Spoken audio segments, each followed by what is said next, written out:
Hello बच्चों, let's start with the question and here the question says that here we have assertion and reason.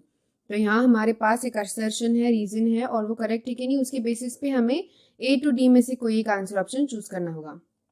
So the assertion here is that कि जो mechanism of muscle contraction है that is explained by sliding filament theory and the reason is that the contractions of muscle fiber takes place by the sliding of thick filament over a thin filament.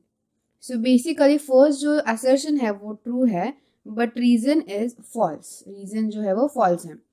तो कैसे? तो यहाँ पे जो sliding filament theory है it is a very important theory. Sliding filament theory. Okay, so ये एक बहुत इंपॉर्टेंट थ्योरी है जो बताती है कि जो मसल कॉन्ट्रैक्शंस होते हैं उनके मैकेनिज्म किस तरीके से होता है. The mechanism of muscle contraction is explained here.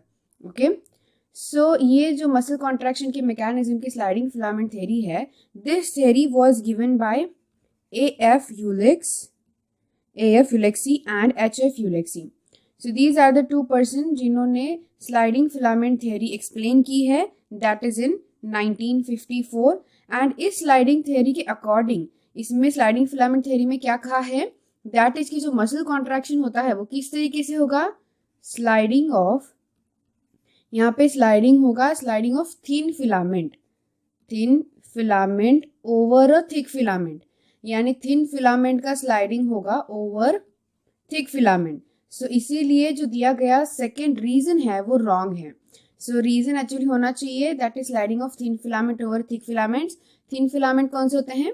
Actin is a thin filament and myosin is a thick filament.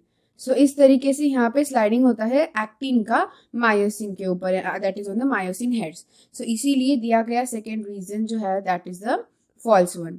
सो यहाँ पे हमारा करेक्ट आंसर ऑप्शन क्या होना चाहिए? So the correct answer option for this given particular question is that की assertion true है and reason false. So यहाँ पे क्या होगा, assertion is true, reason is false, present in option C. So option C is the correct answer for this given particular question. So I hope you got the answer very well. Thank you and all the best.